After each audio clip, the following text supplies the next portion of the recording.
कोई लड़की छेड़छाड़ या शारीरिक उत्पीड़न का शिकार कार्य क्षेत्र या घर पर हुई हो और महाराज जी का अनुसरण करने के बाद भी यदि वो उस व्यक्ति को माफ नहीं कर सकती और आघात के साथ आगे नहीं बढ़ पा रही, तो क्या किया जाना चाहिए? इस संदर्भ में महाराज जी। हम तो ऐसे सब माताओं बहनों से कहते हैं कि ये एक ऐसा चैप्टर है जिसमें हमें क्षमा नहीं करना चाहिए। अगर भूल आपको दिखाई दे रही कि सुधरने लायक आदमी, इससे गलती हो गई, तो क्षमा कर देना चाहिए। वो आंखों से दिखाई देता है। अगर ये पता चले कि चाहे वो पिता हो, चाहे वो रिश्तेदार हो, चाहे वो टीचर हो, चाहे वो कोई भी हो, चाहे हम कहीं नौकरी करते हो वो व्यक्ति हो, यदि ऐसा हमें बार बार प्रताड़ित किया जाता है तो हमें रिपोर्ट कर देनी चाहिए और हमें सरकारी सहयोग लेकर उसे दंडित करना चाहिए, क्षमा नहीं करना चाहिए। एक जगह तक क्षमा ठीक है। अगर लड़कियां क्षमा करने की बात सोचे तो आते दिन पीछे 4 लोग पड़े रहेंगे। आदमी का हुलिया, आदमी का रंग जो छेड़ रहा है 1 मिनट में, अगर वो साइकिल में है तो उसकी साइकिल मोटरसाइकिल है तो उसका नंबर बहुत प्रवीण होना चाहिए। 1 सेकेंड में पूरे दिमाग में नोट करना चाहिए कौन सा आदमी, कैसे रूप रंग का आदमी, कितनी अवस्था है उसकी, कौन सी गाड़ी में था, क्या गाड़ी नंबर है, वो जानकारी पूरी कर लेनी। आसपास कोई सीसीटीवी है, पूरी जानकारी कर लेनी चाहिए तुरंत, जो आदमी छेड़ रहा है, और फिर रिपोर्ट करो। अपने आप डंडा चलेगा अपने आप उनको, और ऐसे चाहिए। लेकिन इतने लोग हैं आजकल कि किसी बहन बेटी को कोई छेड़ रहा है, वो मोबाइल से भले पिक्चर बना लेंगे और चले जाएंगे।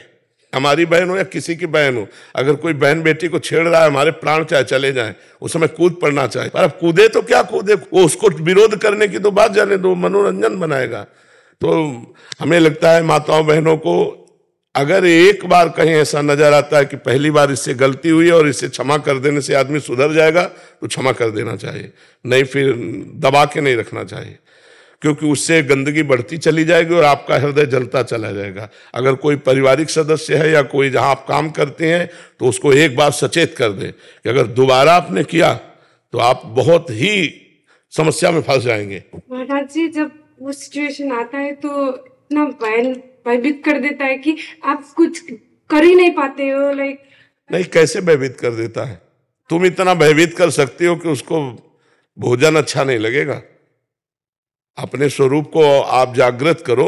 आप इतना भयभीत कर सकते हो कि आपको केवल मुझे छेड़ा, इतनी बात में कानून उसको धर लेगा, इतनी बात पे कानून धर लेगा, मुझे छेड़ा, और कहीं अगर छेड़ा तो फिर तो और कानून आगे है। पर ऐसी सब बहुत प्रवीणता पूर्वक देखकर, जहां बलशाली लोग हों, जहां अपने को लगना मैं फंस गई, वहां विनय के द्वारा बचाना चाहिए। किसी भी तरह अपने को बचा लेना चाहिए, वहां एक्शन नहीं लेना चाहिए। एक्शन तब लेना चाहिए जब अपने को बलवान देखे। अगर ऐसी जगह फंस चुकी है कि अब एक्शन लेने से काम नहीं चलेगा, तो विनय से काम ले लें, किसी चतुराई से काम ले लें कि हम किसी तरह हाथ जोड़कर पैर जोड़कर अपने को बचा पाएं, फिर इसके बाद एक्शन ले लेंगे।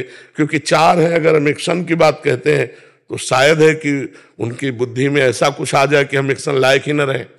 हो सकता है कभी ऐसी परिस्थिति किसी के साथ ना घटे, पर कभी अगर ऐसी घटना हो तो हाथ जोड़कर पैर जोड़कर मैं कभी किसी से कुछ नहीं कहूंगी, मैं कभी नहीं कहूंगी। ऐसा विश्वास दिलाकर यदि अपने प्राण बचाए जा सके तो बाद में तो दंड दिया जा सकता है, लेकिन उस समय जहां अपनी समस्या फंस रही हो तो किसी भी तरह अपने को बचाने की चेष्टा करनी चाहिए, भगवान से प्रार्थना करनी चाहिए। क्योंकि बहुत नीच प्रवृत्ति के लोग हैं, तो बहुत ऐसी घटनाएं तो विचलित कर देती हैं। पर जहां तक हो सके अपने को बचावे। रात्रि में अकेला न चले, कोई न कोई भाई परिवार का कोई सदस्य हो तो ज्यादा अच्छा रहता है। अकेला चलने पर घटनाएं होने की ज्यादा संभावना होती है, क्योंकि रात्रि में जैसे लोग ऐसे बुद्धि वाले हों और वो देखें तो उनका भाव बिगड़ सकता है। अगर कोई साथ में है तो ठीक रहता है, हाँ, तो बहुत सावधानी।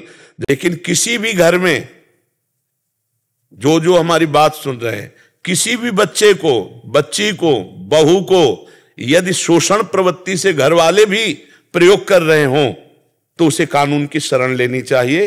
उसे चुप होकर नहीं बैठना चाहिए, उसे दब के नहीं बैठना चाहिए। आज का समय आपको दबने का नहीं है, क्योंकि बच्चों का, बच्चियों का इस तरह के अगर परिवार के समर्थ लोग शोषण करते हैं तो दंडनीय अपराध है। भगवान ने कहा है, अनुज बधू भगनी सुत नारी सुन सठिए कन्या समचारी, इन्हीं कुदृष्टि बिलोक जोई ताई बधे कछ पाप न होई। तो अपने को अपने हाथ में कानून नहीं लेना, सरकार की रिपोर्ट करे कानून की और वो उसका सहयोग ले। क्योंकि कई ऐसे हमारे पास मतलब ऐसे आए जो पिता ही बच्चों का शोषण कर रहा है, परिवार के निजी जन ही मतलब गलत आचरण कर रहे हैं, अपने बच्चे, अपने परिवार की जो वधू हैं, अब वो हर तरह से सोच विचार करके दबी हुई, अब उनको एक जगह मिली कि हम अपनी बात कह सकते हैं, तो सबको हटा करके यहाँ कई बार ऐसी बात आई, तब मुझे ज्ञान हुआ कि नहीं तो ये तो ऐसा लगता है कि पिता अपने बच्चे से कैसे कह सकता है, गलत काम कैसे कर सकता है, अपना बच्चा है यार, अपना बच्चा है, उसके साथ कैसे आप उतर सकते हैं गंदे आचरण के लिए। महाराज जी बहुत सारे कमेंट्स भी आ रहे थे, जो एक वीडियो अभी आपने पीछे आपने प्रोत्साहित किया था कि आप अपने उसमें रहिए, तो उसमें बहुत आ रहे थे कि जैसे कुछ रिश्तेदार घर आते हैं, मामा के, मतलब ये बहुत पवित्र रिश्ते हैं, महाराज जी बोलते भी झिझक हो रही है, बट छोटे छोटे 12 साल की 13 साल के बच्चियां